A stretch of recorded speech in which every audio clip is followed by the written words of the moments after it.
The story you are about to hear drifts back to a world far older than our own, the medieval centuries, when life was ruled by faith, fear, and fragile bodies. A time when passion existed but protection did not, and when the very idea of a condom was either unthinkable, impractical, or even sinful. Tonight, we will slowly explore why people in the Middle Ages did not use condoms, uncovering the beliefs, the dangers, and the strange truths behind love, lust, and survival in those long-forgotten years. But before we begin, make sure you subscribe to The Boring Historian, where history is told gently, calmly, and with all its gritty little details. And tell me, where are you watching from right now? And what time is it where you are? I'd love to know. I'll settle in. Let your mind grow heavy, and let us drift back to the medieval world.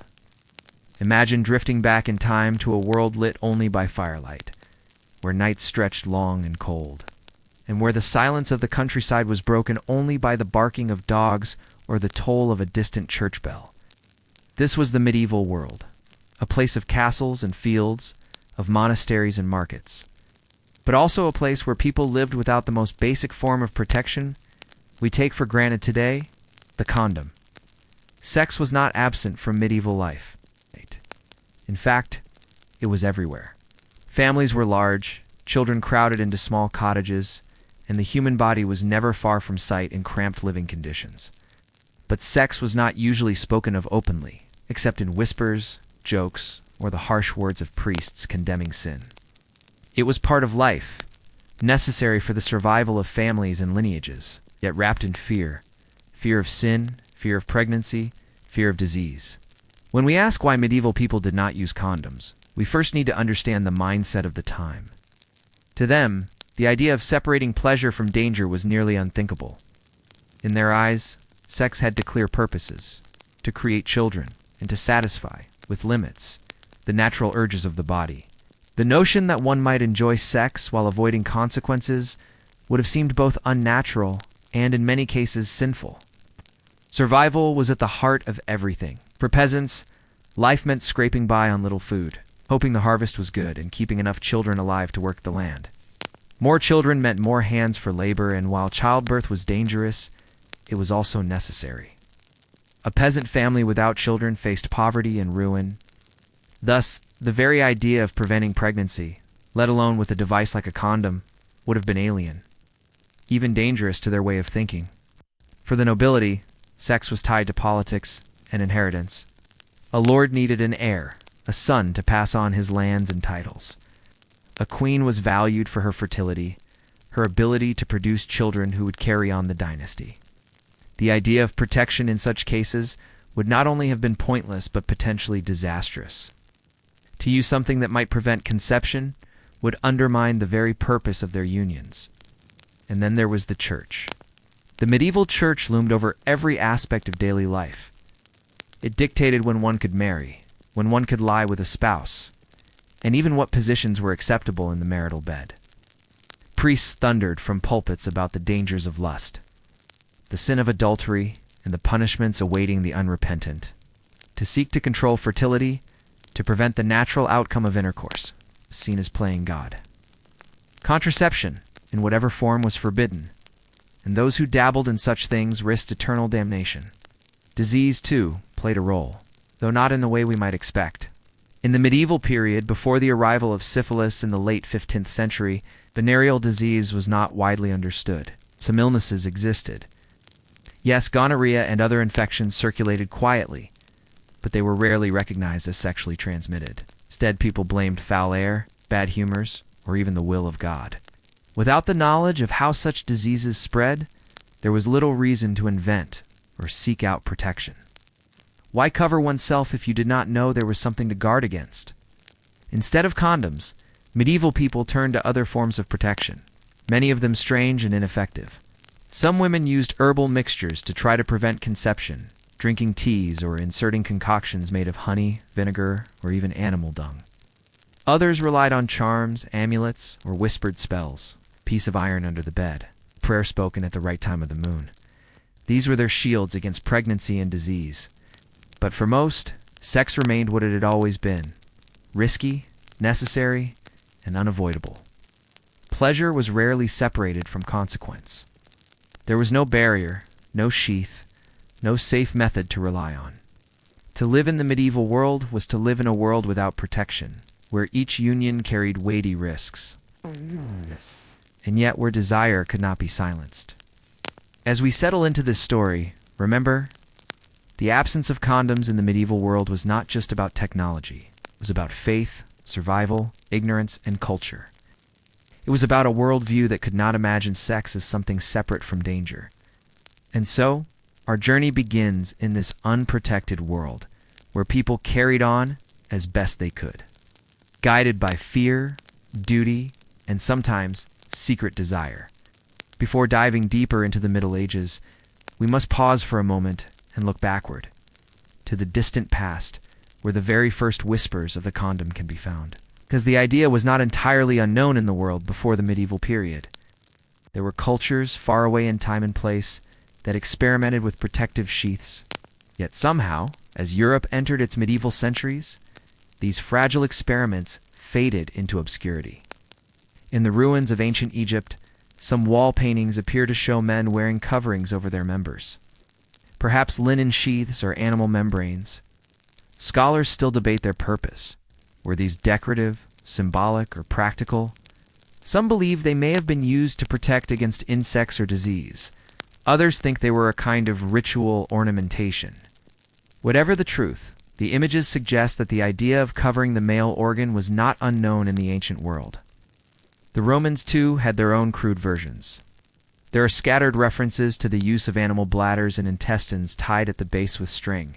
These coverings were far from reliable, uncomfortable, and likely expensive.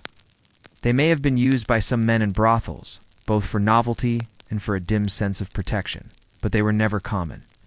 Most Romans relied on withdrawal or herbal methods to avoid pregnancy. The use of sheaths was probably rare and never entered mainstream life. In China and Japan, there are records of men using oiled silk paper or tortoiseshell covers. These two served more as partial coverings than true condoms, and may have been designed more for the control of ejaculation than for the prevention of conception or disease. In other words, the idea existed, but it was still primitive and rarely designed with effectiveness in mind. So, when we ask why medieval Europeans did not use condoms, we cannot say it was because nobody in human history had thought of it. The idea had been born, here and there, in different corners of the world. But it had not taken root, and by the time Europe moved into its medieval centuries, those whispers of protective sheaths had vanished into silence.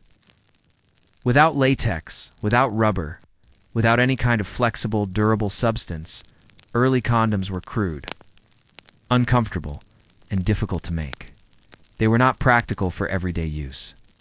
A piece of animal intestine or bladder might tear easily, and it would have been expensive to prepare. Linen could be stiff and scratchy. Silk was rare and costly. These coverings were luxury curiosities, not practical solutions for common people. Another part of the answer lies in culture. The Roman Empire fell, and with it much of the knowledge of the ancient world scattered or was forgotten. In its place, the Christian Church grew strong, setting the moral framework of Europe for the centuries that followed. In this new order, ideas of contraception of any kind were frowned upon, even condemned.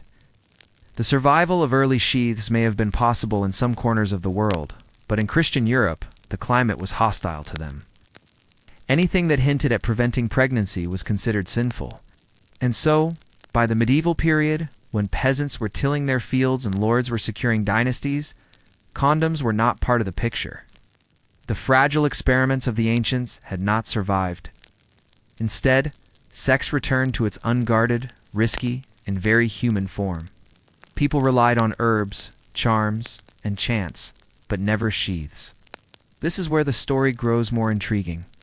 For while the technology for condoms had flickered into existence in earlier civilizations, Europe of the Middle Ages lived as if the idea had never been conceived. Centuries would pass before the notion of a protective covering returned to European awareness, spurred not by morality or desire, but by a crisis, the spread of deadly disease. But that, as we will see later, was still to come.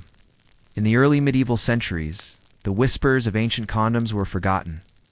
The world was left bare, unprotected, and guided not by invention but by faith, ignorance, and necessity. If we close our eyes and drift further back in time, beyond the castles and cloisters of medieval Europe, we find that the concept of a condom was not entirely unknown to humanity. Scattered across the ancient world are faint traces, little whispers of protective sheaths. They were fragile, imperfect, and far from the latex conveniences of our modern world. But they prove that people had at least imagined the possibility of covering themselves in intimacy. In ancient Egypt, fragments of linen have been uncovered, shaped in ways that suggest they may have once been worn as coverings. Some scholars argue these were purely ceremonial, perhaps part of fertility rites or even protective charms meant to guard against spirits. Yet others believe they may have had a practical use. Crude attempts at shielding men from disease or insects, or perhaps even as a primitive form of birth control. In the hot lands along the Nile, where medical practice and ritual often blurred together, it is difficult to separate fact from symbol. The Romans, too, seem to have known of such things. There are faint references in their literature and medical writings to the use of animal intestines or bladders tied with string. Imagine a Roman soldier, far from home, visiting a brothel in a bustling city like Pompeii or Rome. Would he have sometimes used such a covering? Perhaps. Yet these were not widespread, not reliable, and likely awkward. In truth, most Romans relied on far older methods, withdrawal, timing, or herbal potions to deal with the consequences of sex. Condoms, in their world, remained curiosities, not necessities. In faraway China, records speak of thin sheets of oiled silk, carefully folded and worn. In Japan, some men used caps made of tortoiseshell or animal horn, covering only the tip rather than the whole. These coverings, though innovative, were uncomfortable and expensive. They were used more for control, to slow down the man, to prolong the act, than for protection in the way we think of it now. So yes, the idea of the condom existed before the Middle Ages. Humanity had, in its various corners, played with the thought of protection. But when Europe entered the medieval centuries, these ancient threads did not survive. They frayed and were forgotten. Why? One reason is simple practicality. None of the early sheaths were especially good. Linen was scratchy and stiff. Silk was rare, costly, and fragile. Animal intestines had to be carefully cleaned and prepared, and even then they could easily split or slip. None of these methods were pleasant, none reliable, and none affordable for ordinary people. If something is uncomfortable, expensive, and uncertain, it rarely spreads beyond a small handful of curious users. The second reason lies in culture and belief. As Rome fell and Christianity grew, Europe entered a new moral world. The church became the guiding voice of life, and in its teachings, sex was not something to be managed with clever devices. It was something to be controlled by the will of God and the rules of the church. The very idea of preventing pregnancy was not only frowned upon but condemned. To use a sheath, even if it worked, would have been to interfere with what was seen as divine purpose.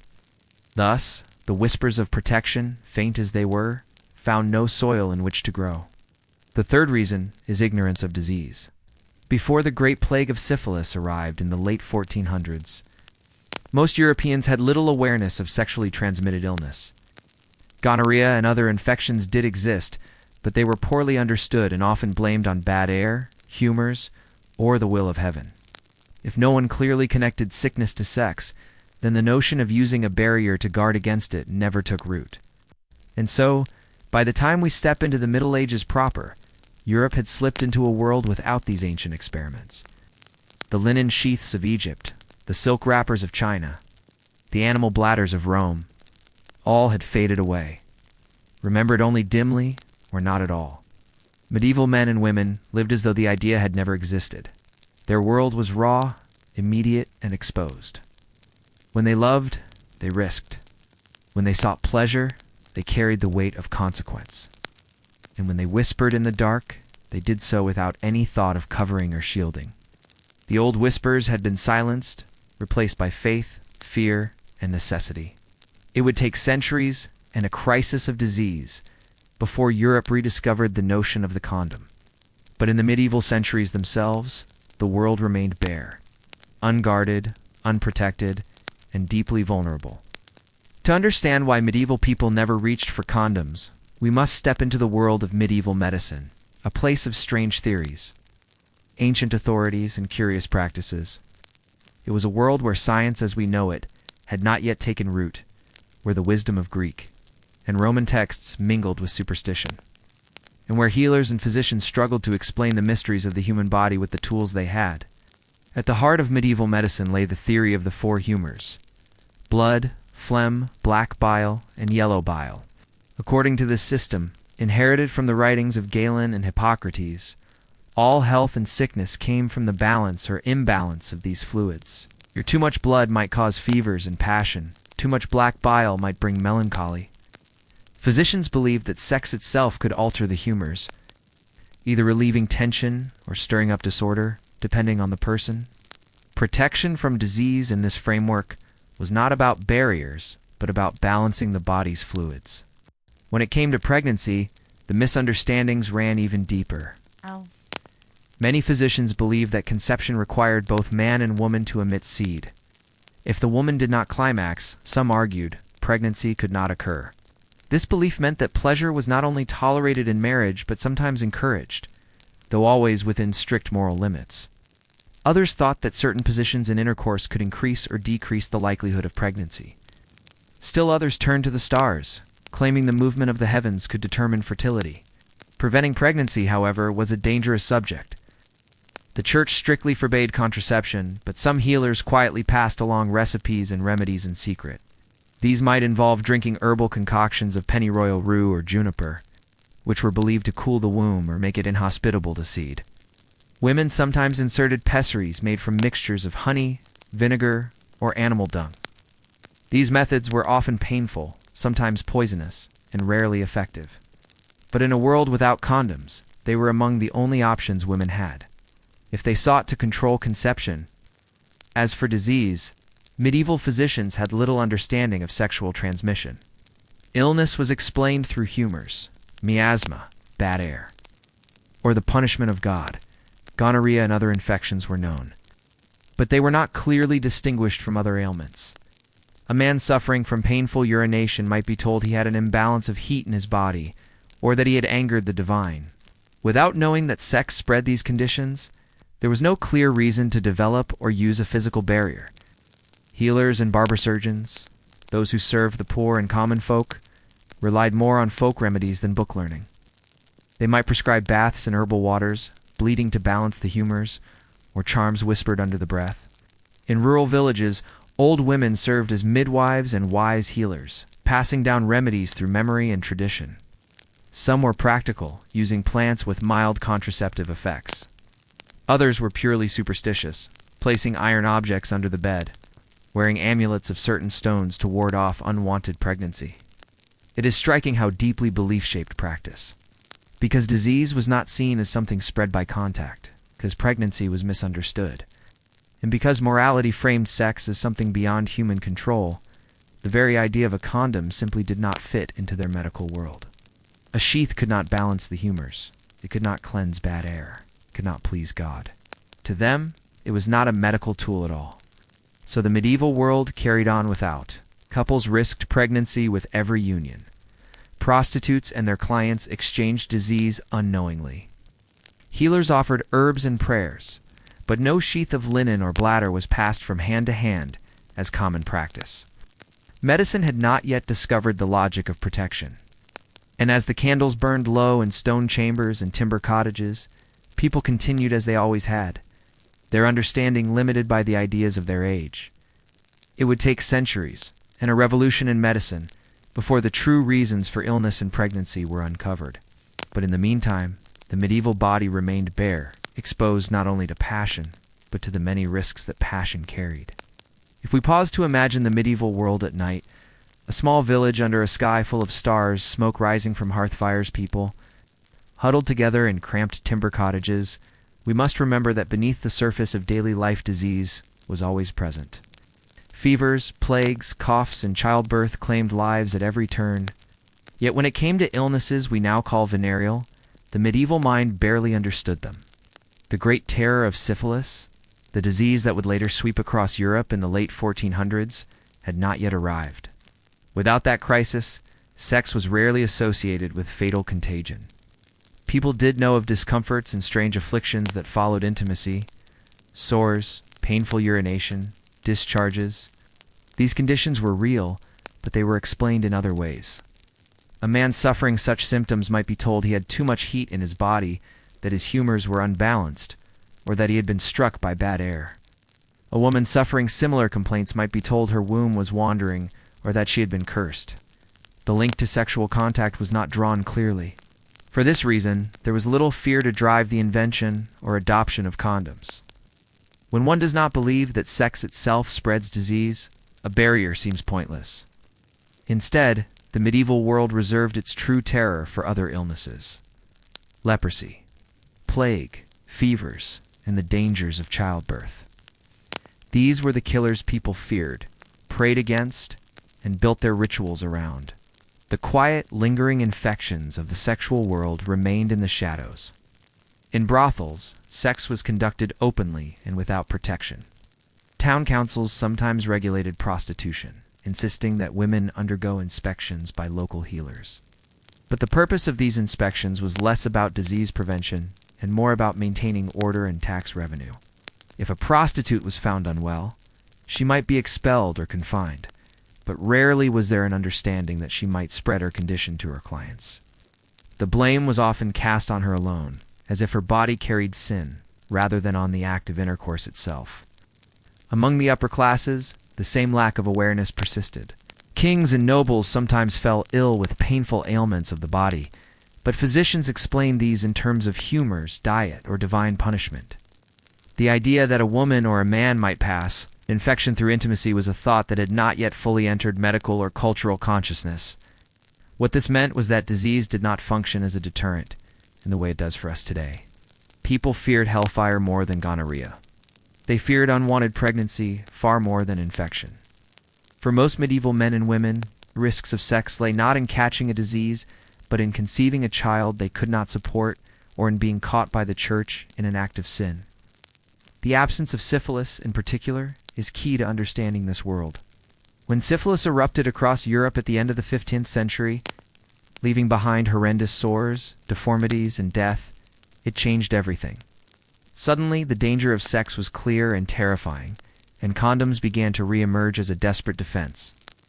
But in the centuries before, the landscape was calmer, at least on the surface.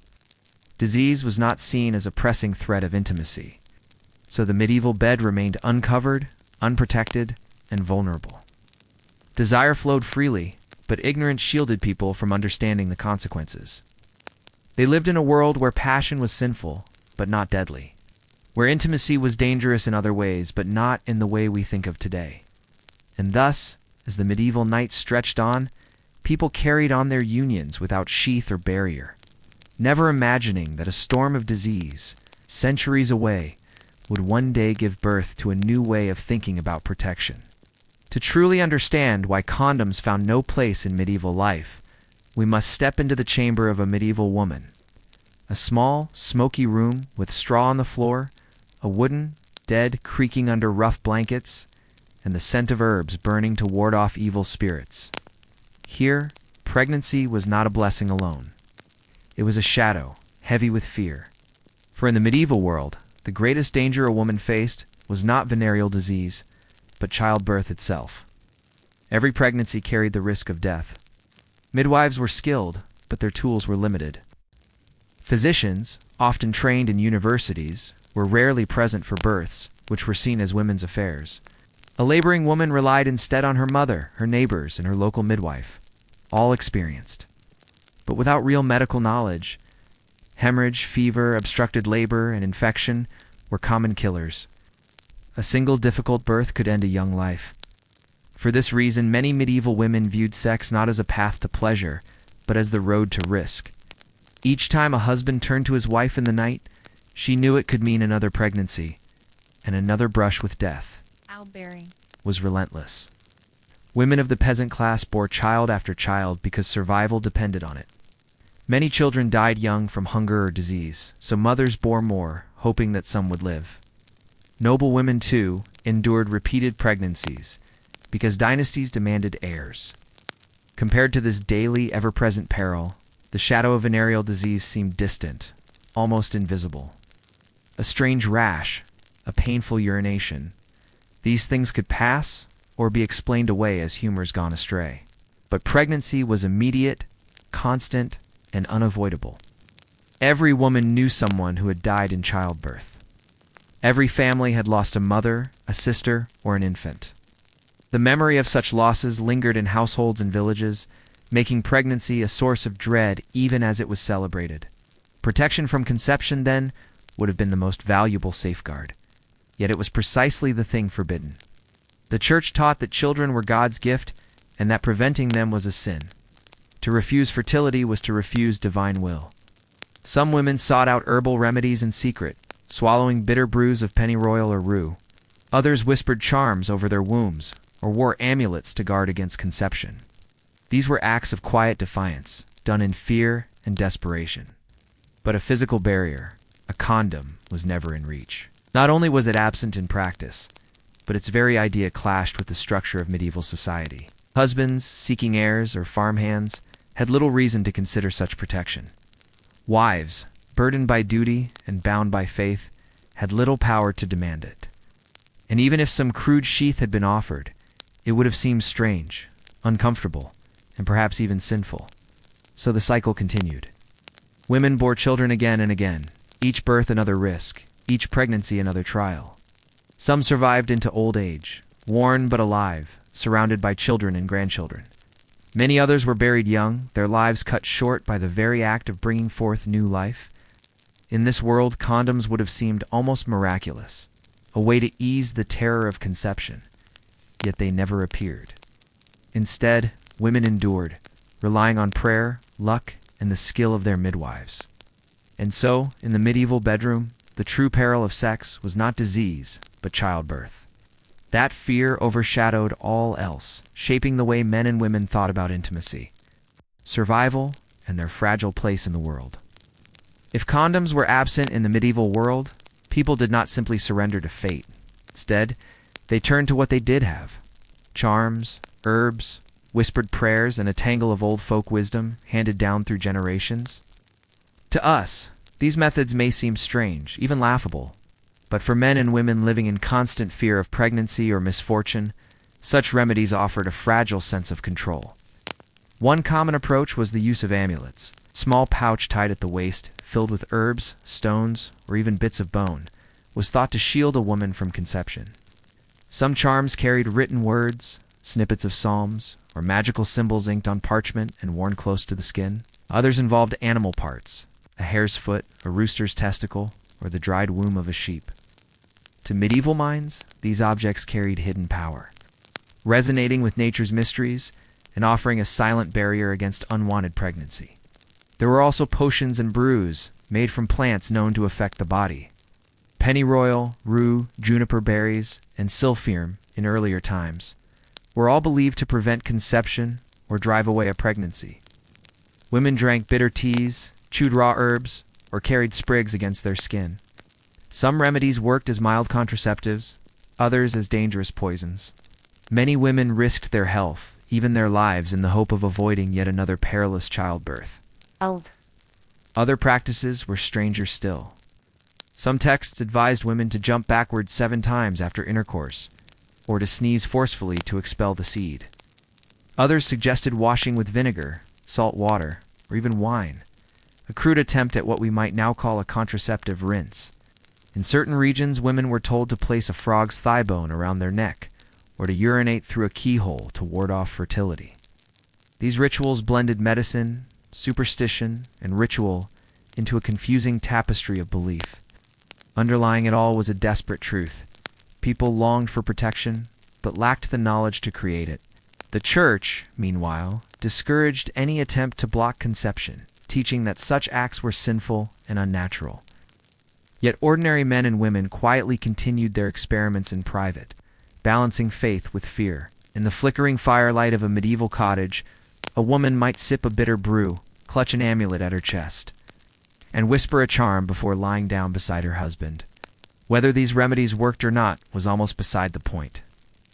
They gave her something far more precious: the comfort of believing she had done what she could. Condoms, as we understand them, would not enter European life until much later. In the meantime, the medieval world wove its own net of remedies, fragile, strange, and often dangerous in the endless search for protection. Sex in the medieval world was never one uniform experience. To understand why condoms and other protective methods did not develop, we have to look at how differently people lived and loved, depending on their station in life. From the smoky, crowded cottages of peasants, to the narrow, timbered houses of townsfolk, to the stone chambers of lords and ladies, intimacy took very different forms. For the peasant family, the bedroom was hardly private at all. Most lived in single-room dwellings with parents, children, and even livestock, sharing the same smoky air. Beds were often little more than straw pallets, shared by multiple family members. Privacy for a husband and wife was nearly impossible. In such close quarters, sex was a practical, hurried act, woven into the rhythm of exhaustion after long days in the fields. For peasants, the idea of preventing children rarely crossed the mind. More children meant more hands for work, even if it also meant more mouths to feed. Protection was unnecessary. Life demanded growth. The townsfolk, living in bustling medieval cities, knew a different kind of intimacy. They had more access to taverns, brothels, and social spaces where illicit relationships could blossom. Privacy existed, but it came with new risks: the spread of disease and the judgment of neighbors. In towns, prostitutes worked without protection, serving men of all classes, while wives often bore the weight of frequent pregnancies. Some urban households might have experimented with herbal remedies or withdrawal, but condoms, fragile, unknown, and frowned upon, had no place here. For the nobility, sex was rarely only about passion. It was about lineage, inheritance, and forging alliances. Marriages were arranged to bind families together, and producing heirs was essential. Noble women faced relentless pressure to bear sons, while noble men often strayed to mistresses or servants. In castles and manor houses, there was more privacy, and yet there was also more scrutiny. Every pregnancy was noted, every child counted toward the survival of a dynasty. In such a world, the notion of preventing conception was not just unwanted, it was dangerous, even treasonous to a family's future. So while peasants focused on survival, townsfolk navigated the mix of commerce and desire, and nobles obsessed over heirs. One truth united them all: sex was bound to duty, survival, and destiny.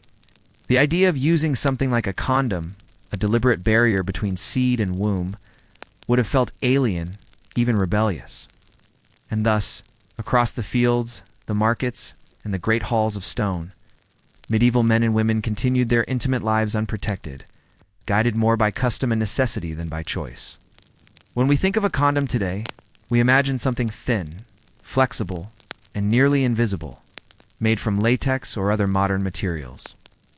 But for people in the Middle Ages, such technology was far beyond reach. They lived in a world of wood, wool, iron, and stone, even where soft, pliable substances existed. The knowledge to transform them into something protective and reliable simply wasn't there. Latex, of course, comes from the sap of rubber trees.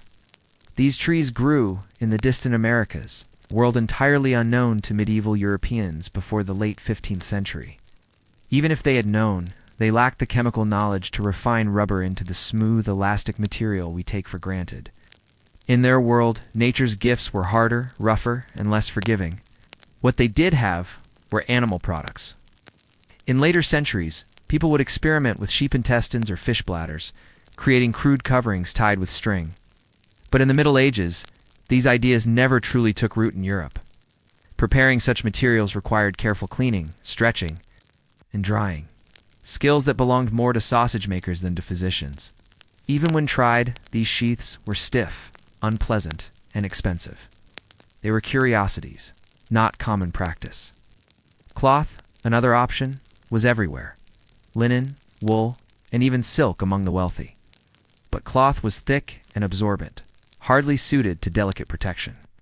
At best, it might be wrapped for ritual or experimentation, but it was never reliable. To medieval minds, the discomfort of such a contraption outweighed its imagined benefit. And so, medieval technology simply did not align with the idea of condoms. Without latex, without chemistry, without the global trade that later centuries would bring, they lacked both the materials and the imagination. When intimacy came, it came unprotected, raw, and immediate. This absence tells us much about the medieval mindset. People did not seek barriers between themselves and nature. They endured what came, whether joy or sorrow, birth or disease, life or death. Protection as we understand it belonged to another world, a future still centuries away. To understand why medieval people never embraced the idea of condoms, we must step into their moral world, a place where sex was not only about bodies, but about souls. At the heart of medieval thought lay a deep suspicion of lust. To seek pleasure for its own sake was considered dangerous, sinful, and even a threat to the order of society itself. The Church taught that sex had a single proper purpose: the creation of children within marriage. Anything that strayed from this duty, whether adultery, prostitution, or even excessive passion between husband and wife, was frowned upon. To enjoy the act too much, or to deliberately interfere with its outcome, risked drawing one closer to sin. Priests warned that lust was one of the deadly sins, capable of leading men and women into damnation. Within this moral framework, the idea of a condom was unthinkable. To use one would be to admit that the purpose of the act was not procreation, but pleasure. It would mean separating intimacy from its holy function, reducing it to indulgence. Even if such devices had existed, they would have been condemned as tools of immorality. For ordinary people, these teachings weighed heavily. A peasant might not read theology, but he knew the sermons that thundered from the church pulpit. A noblewoman might not understand doctrine, but she feared the shame of being seen as lustful. Men and women alike were taught to restrain their passions, to endure, and to accept children as God's will. Yet behind closed doors, human nature remained the same. Lovers still sought each other, desires still burned, and passions still overcame restraint. The shadow of sin hung over every embrace. To imagine slipping a barrier between flesh and flesh would have felt not only unnecessary, but scandalous. And so, in the dimly lit chambers of peasants, in the bustling alleys of towns, and in the cold stone rooms of castles, sex carried its weight of duty, fear, and unspoken longing. Condoms were not only absent because of technology, they were absent because the very idea clashed with the medieval soul. If we wish to understand why the medieval world had no place for condoms, we must look at how people understood sex itself. In our modern age, intimacy is often tied to ideas of romance, pleasure, or personal freedom. But in the Middle Ages, sex was rarely thought of in those terms. Instead, it was woven into a fabric of survival, obligation, and duty. For the vast majority of people, the peasants who made up nearly 90% of the population, marriage was not about falling in love. It was a practical arrangement, a joining of families, land, and resources. A man needed a wife to help in the fields, bake bread, spin wool, and bear children who would grow into workers. A woman needed a husband to plow, protect, and provide, for life as a single woman was nearly impossible. Out of such necessity, marriage was born.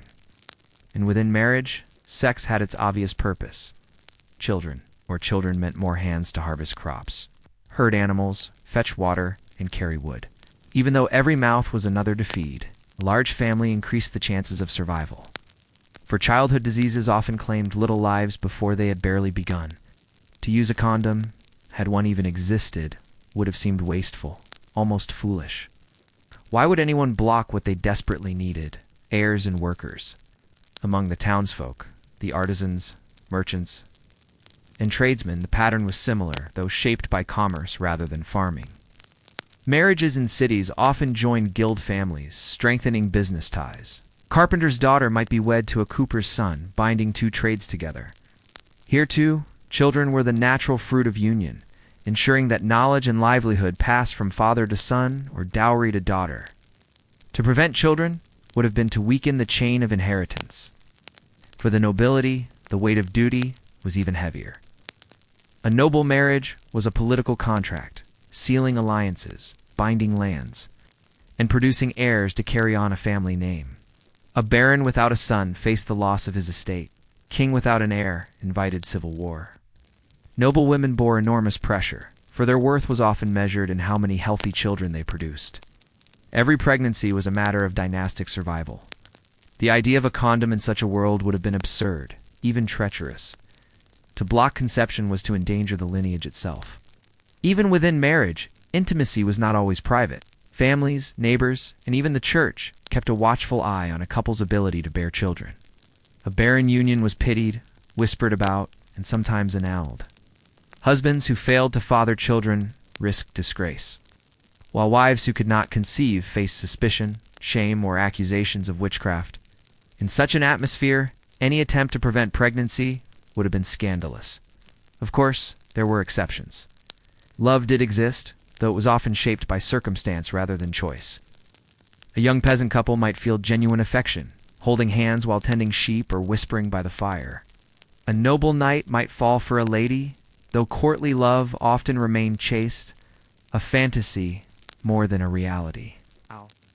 Desire burned, as it always has, but it was confined within the structures of duty. Sex outside of marriage certainly happened, in brothels, among servants, or between nobles and their mistresses. Yet, even there, the absence of condoms shaped outcomes. Prostitutes risked pregnancy and disease without protection. Servant girls were left vulnerable to their masters. Noble bastards, though illegitimate, still carried bloodlines that could complicate succession. In every case, the lack of contraception left marks on families, villages, and kingdoms. It is telling that when medieval people thought about sex, their language often tied it to work and service. Husbands did their duty by their wives. Wives gave heirs to their husbands. Priests warned couples to restrain themselves and not indulge too often, lest lust overpower reason. Sex was necessary, even holy within marriage, but it was not meant for personal pleasure. It was tied to God's plan, to family survival, to the relentless march of inheritance. And so, when we ask why medieval people did not use condoms, the answer is partly that they simply did not want them. To many, the very idea would have been nonsensical. Why block the one thing marriage required? Why risk angering God or weakening the family line? In the end, sex in the Middle Ages was less about two individuals, and more about the household, the lineage, the survival of a community. It was duty, obligation, and necessity. And within such a world, the thought of slipping a barrier into the act to separate desire from its outcome had no place. To fully understand why condoms never became part of medieval life, we must turn to the women who perhaps needed them most. The prostitutes who worked in the shadows of towns and cities, offering their bodies in exchange for coin, food, or shelter. Their world was one of vulnerability, exposure, and risk, for without protection, they carried the heavy burden of disease, unwanted pregnancy, and social scorn. In nearly every medieval town, prostitution existed. City councils, though often guided by the church's moral disapproval, tolerated brothels as a necessary evil. The reasoning was simple. Better that men visit prostitutes than commit adultery with married women, or worse, fall into what moralists called unnatural sins. Thus, in many places, brothels were licensed, taxed, and carefully regulated. In Paris, London, and many German towns, entire districts were set aside for such work. The brothel itself was often a narrow, timbered house, dimly lit, with straw on the floors and the sour smell of wine, sweat, and smoke filling the air. Prostitutes dressed in cheap gowns or sometimes forced to wear distinguishing marks, striped hoods, colored sleeves, or bells, waited for clients in crowded rooms. Their bodies were their trade, and with no means of protection, every transaction carried silent risks. Pregnancy was among the greatest dangers. A prostitute who conceived might attempt to hide it, seek out dangerous herbal remedies, or abandon the child.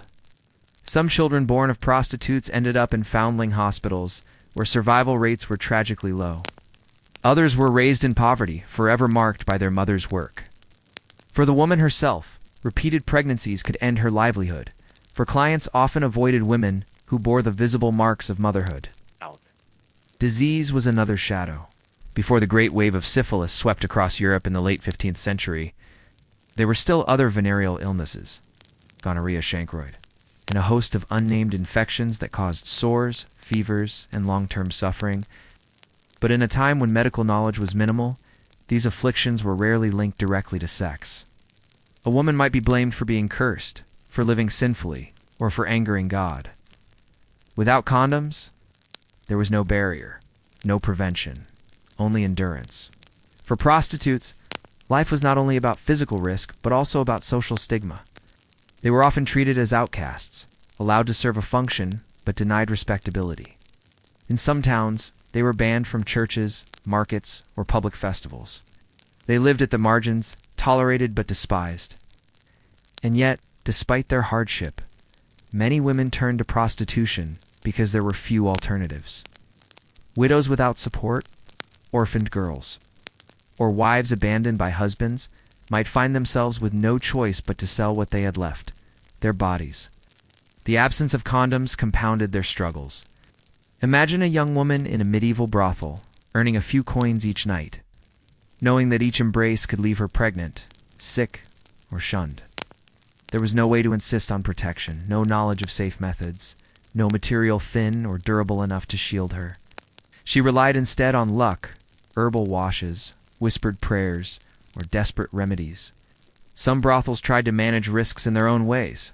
A city like Nuremberg might require prostitutes to undergo medical inspections, though these were crude and largely ineffective. Others forced women to live in special houses under curfews, limiting their movements. Yet these measures did little to address the core problem. Every encounter was unprotected.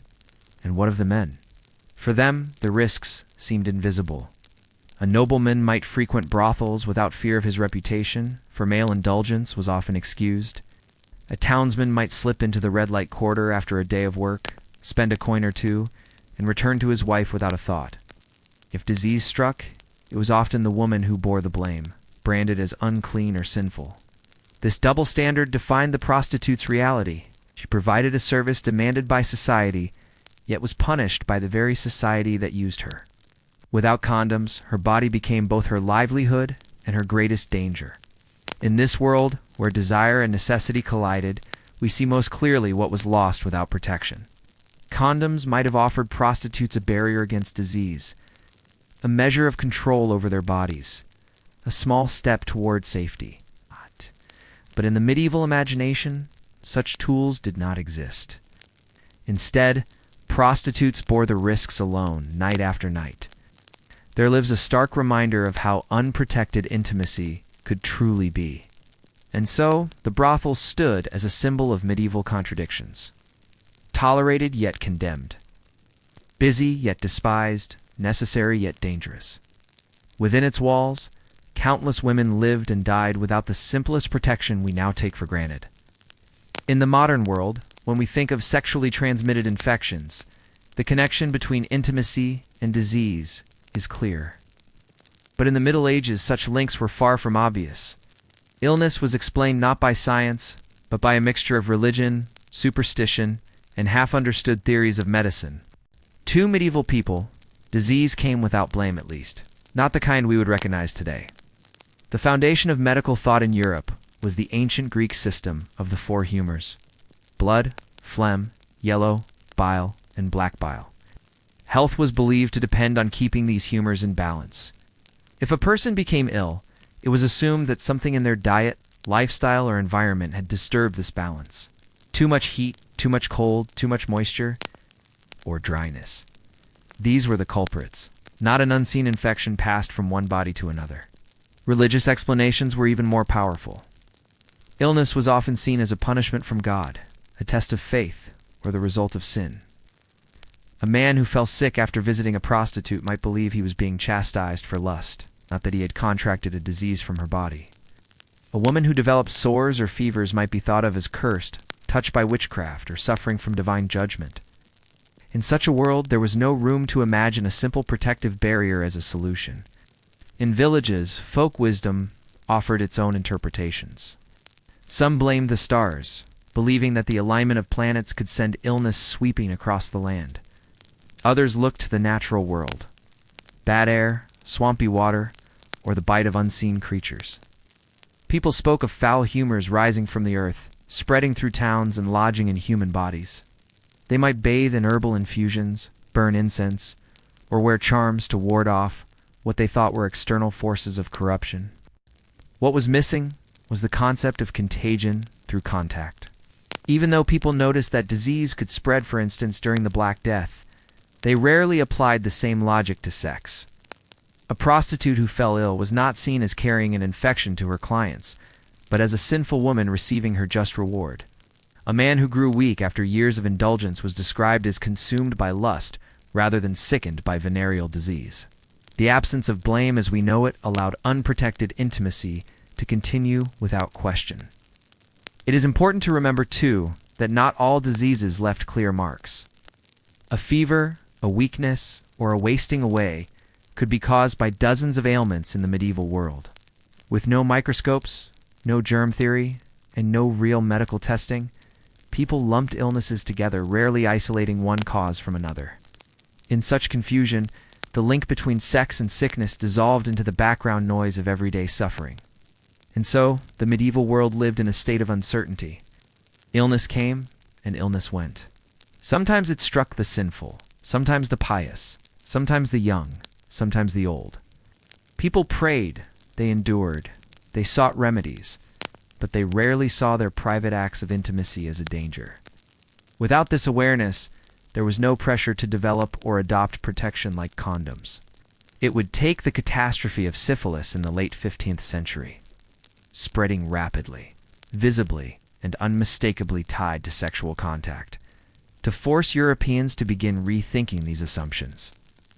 Until then, sex carried no medical blame, only moral suspicion. And so, the medieval bed remained unprotected, not only by lack of materials, but by lack of understanding. Though condoms as we know them never existed in the Middle Ages, whispers of experimentation did surface. Here and there, men and women tried to fashion crude coverings, seeking some protection from pregnancy or illness. These early attempts were rare, clumsy, and almost always failures. Yet they show us a small window into the desire, however faint, for control over intimacy. Some of the earliest references come not from medieval Europe, but from the ancient world. The Egyptians may have used linen sheaths, decorated with colors or patterns, though these were as much about ritual and status as about protection. In ancient Rome, animal bladders or thin pieces of linen were rumored to be used, though evidence is fragmentary. By the time of the European Middle Ages, such practices had largely disappeared. Still, the idea never vanished entirely. Medieval men and women did sometimes experiment with animal intestines, cleaned, dried, and tied at the base with string. These sheaths bore a faint resemblance to later skin condoms used in the Renaissance. But they were brittle, unpleasant to wear, and costly to produce. A single intestine might serve for a few attempts, but it was neither comfortable nor reliable. Such coverings remained curiosities, not common tools.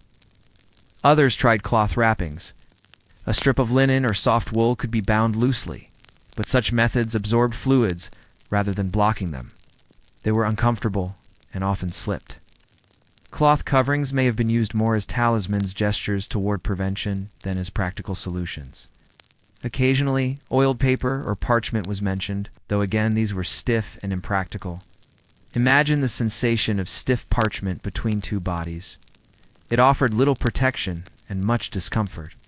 Even when such methods were attempted, they carried social risks. The Church condemned any form of prevention, so experimenting with coverings might brand a man or woman as sinful. At the same time, these crude devices required resources. Animal guts had to be carefully prepared. Cloth was expensive for peasants, parchment even more so. The poor could not afford such luxuries, and the rich did not dare flaunt them. And so, these early experiments flickered and failed. They were too costly, too impractical, too uncomfortable, and too morally suspect. Without a scientific understanding of disease, without reliable materials, and without social acceptance, they never spread widely. Most people lived, loved, and suffered without protection, while these rare attempts became footnotes in history. It would only be centuries later, with the spread of syphilis and the rise of Renaissance science, that experiments with animal intestines would become more refined, and eventually, with the discovery of rubber, condoms would finally take recognizable form. But in the medieval age, these coverings were fragile shadows, attempts that never caught fire, seeds that never grew. Intimacy remained raw, immediate, and unprotected, as it always had. As Europe stumbled through its Middle Ages, bound tightly by church teachings and limited materials, other parts of the world were quietly exploring their own approaches to intimacy and protection. These comparisons reveal how cultural attitudes, technologies, and beliefs shaped whether early versions of condoms or protective sheaths ever gained a foothold. In the Islamic world, medicine was more advanced than in Christian Europe. Scholars in Baghdad, Cairo, and Cordoba translated ancient Greek texts and wrote medical treatises of their own. Some references suggest the use of sheaths, not necessarily for disease prevention, but to reduce fertility. Thin coverings made of linen or soaked in herbal solutions occasionally appear in writings. These were not widespread, but they reflect a slightly different relationship with science and medicine. Curiosity was permitted, so long as it did not directly contradict religious law. Unlike in Europe, where prevention was often labeled sinful, the Islamic approach was more nuanced, balancing health and moral guidance. In China, the history of protective sheaths reaches back even further. Records suggest the use of oiled silk paper or animal intestines as coverings during the medieval period. Some were even tied with silk ribbons, an object of wealth and refinement rather than secrecy. Such practices remained rare, but the fact that they existed shows a cultural willingness to experiment with materials at hand. The Chinese tradition of silk making and fine craftsmanship offered possibilities Europeans lacked. In Japan, there were also mentions of kawagata, coverings fashioned from tortoiseshell or thin leather meant to be reusable. These were less about disease prevention and more about male control or novelty. Yet they represent another path of experimentation. By contrast, in medieval Europe, few such attempts survived. The dominance of the church, the scarcity of suitable materials, and the heavy association of intimacy with procreation meant that Europe's people largely turned away from such practices. Disease was explained as divine punishment, and pregnancy was seen as both risk and duty. What emerges is a striking contrast. In the East, experimentation flickered here and there. Not always effective, often impractical, but still present. In the West, such experiments were smothered before they could spread. The medieval European bedroom remained bare of protection, while elsewhere, the seeds of more enduring traditions were already being planted. This difference would matter in the centuries ahead, when syphilis tore through Europe and the old ways proved utterly helpless. Other cultures already had faint tools and traditions to build upon, while Europe had to rediscover what others had long been testing. For centuries, Europeans had lived with unprotected intimacy, relying on luck, prayer, and the occasional folk remedy to navigate the dangers of sex. Disease existed, certainly, but it was often invisible, misunderstood, or attributed to divine punishment rather than contagion. That world changed abruptly in the late 15th century with the sudden arrival of a new terrifying illness, syphilis. The first major outbreak is believed to have occurred in Europe in 1494 during the French invasion of Naples. Soldiers moving rapidly across the continent carried with them not only weapons, but an unfamiliar disease. The symptoms were shocking: painful sores on the genitals, high fevers, rashes, and in severe cases, disfigurement and death. Families, towns, and courts were unprepared for a disease that attacked the intimate parts of the body so visibly and so violently. Unlike the vague illnesses of previous centuries, syphilis demanded attention. No longer could disease be chalked up to humoral imbalance, bad air, or sign alone. The connection between sexual contact and sickness became obvious. Men visiting prostitutes, nobles seeking lovers, or spouses unknowingly infecting each other. All of it now carried real, observable consequences. Suddenly, sex was no longer just about duty, pleasure, or procreation. It was about survival. It was at this moment that condoms, or at least their earliest ancestors, began to appear in European consciousness. Made from linen sheaths, treated with chemicals, oils, or wax. These coverings were crude by modern standards, but they were designed to reduce the risk of infection. The urgency of syphilis made experimentation socially acceptable, even desirable. What had once been sinful or unnecessary became practical and protective. The Church, which had long condemned any attempt to prevent conception, faced a dilemma. Protecting life from a visible, spreading disease could be framed as a moral duty. Using a sheath to prevent infection was no longer solely about avoiding pleasure or fertility. It was about survival, both spiritual and physical. In this way, the terrifying arrival of syphilis broke down centuries of taboo and opened the door to experimentation with protective barriers. Even so, adoption was slow. Linen sheaths were uncomfortable, expensive, and difficult to make. Knowledge of how to use them properly was limited, but the seeds were planted. Where Europe had once ignored, mocked, or suppressed the idea of protection, it now began to create and refine it. Over time, experimentation improved, and by the 17th century, condoms made from animal intestines or bladder became more widespread. Thus, the late 15th century marks a turning point. For the first time, Europeans had a reason to think of protection not as sin, but as necessity. Desire, duty, and survival collided, forcing a society long accustomed to unprotected intimacy to reconsider what it meant to safeguard the body. Condoms became more than invention. They became a lifeline in a world suddenly aware of what unprotected sex could cost. In this way, syphilis transformed medieval intimacy, creating a bridge from a world of ignorance and fatalism to a new era of awareness, experimentation, and cautious protection. To fully grasp why condoms never appeared in medieval Europe, we must consider not only technology, disease, or religious teaching, but also the powerful forces of shame and silence that surrounded sex. In a world dominated by moral authority, social pressure, and strict hierarchies, talking about sex was often dangerous, taboo, or morally suspect. This silence shaped generations, leaving little room for experimentation, discussion, or innovation. From a young age, people were taught that sex was private, sacred, and bound to procreation. Conversations about pleasure, contraception, or protection were rare, whispered only in the shadows or shared in coded language.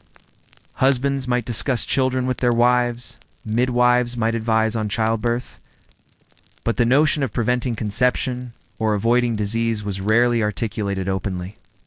Shame was woven into the very fabric of daily life. To speak of intimate acts or protective devices was to invite moral censure, ridicule, or even punishment. This silence extended to medical knowledge. Physicians trained in universities had some understanding of anatomy and disease, yet their teachings often avoided direct discussion of sexual practice. Texts might describe the workings of the womb, the testicles, or the bladder, but practical advice about avoiding pregnancy or disease was limited. For centuries, no clear, accessible instructions for creating protective barriers were recorded or disseminated. The lack of conversation meant that ideas, even crude experiments with cloth or animal bladders, rarely spread beyond a handful of practitioners. Social norms reinforced this quiet. Women especially were discouraged from learning about their own bodies in any practical way. A wife's ignorance was often considered virtuous. Curiosity could be labeled immodest or sinful. Young men, too, were shamed for seeking knowledge about sex. Desire was acceptable only within tightly prescribed bounds. In such an environment, the seeds of condom invention had little soil in which to grow. Even when curiosity sparked experimentation, it remained hidden. A midwife might try herbal contraceptives for her client. A nobleman might secretly wrap a sheath of linen.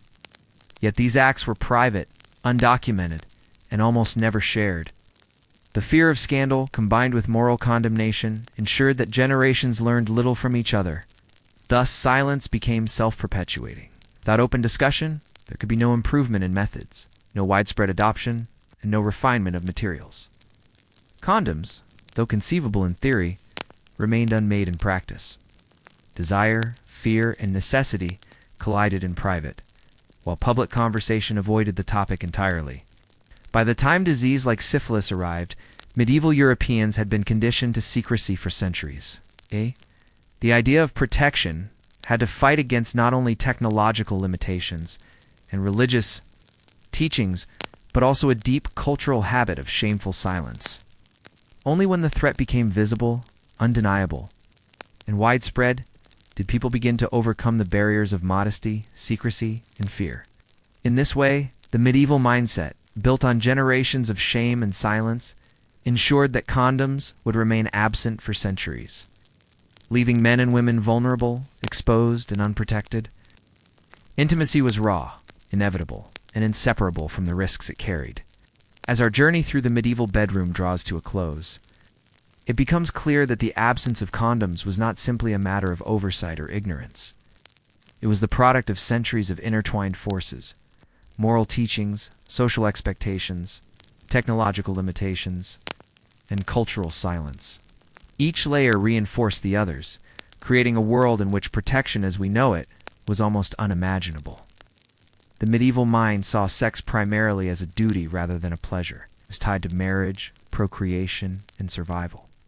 Pleasure existed, of course, quietly and in secret, but it was always bounded by duty.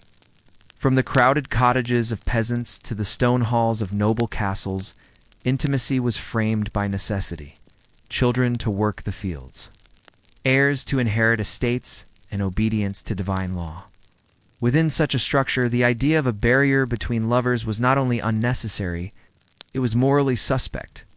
To protect oneself from pregnancy or disease implied a desire to thwart God's plan, a notion deeply uncomfortable to medieval conscience. Technology also failed them. Materials like latex, thin leather, or well-treated animal intestines were unknown or impractical. Even when rudimentary sheaths were attempted, they were cumbersome, uncomfortable, and rarely spread beyond small circles. Without widespread knowledge or practical production, protection remained a dream rather than reality. Disease, though feared, was explained in ways that obscured its true source. Venereal infections were attributed to divine punishment, humoral imbalance, or bad air rather than contact between bodies. Prostitutes, peasants, and nobles alike were unprepared for the arrival of syphilis in the late 15th century, a disease that finally forced Europe to reckon with the consequences of unprotected intimacy. Until that moment, risk was accepted, endured, and often rationalized through moral or spiritual frameworks rather than practical precaution.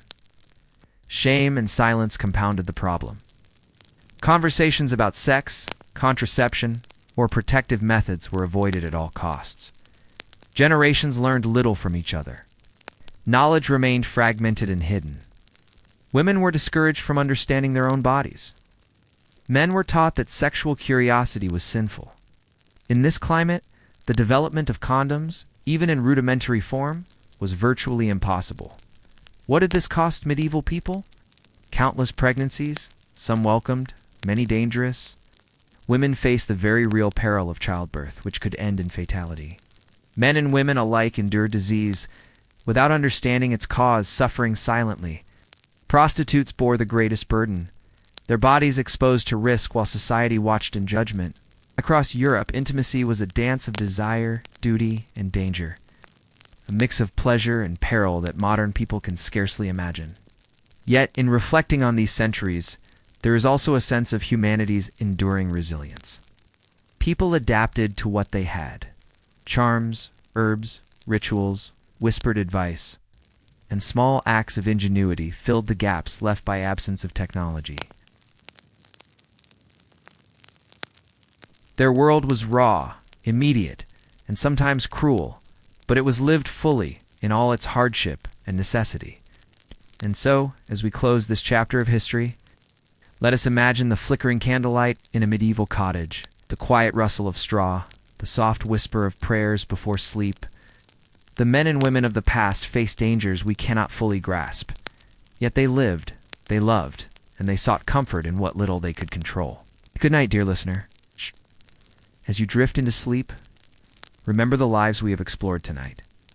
Their fears, their courage, and their relentless search for protection in a world that offered almost none.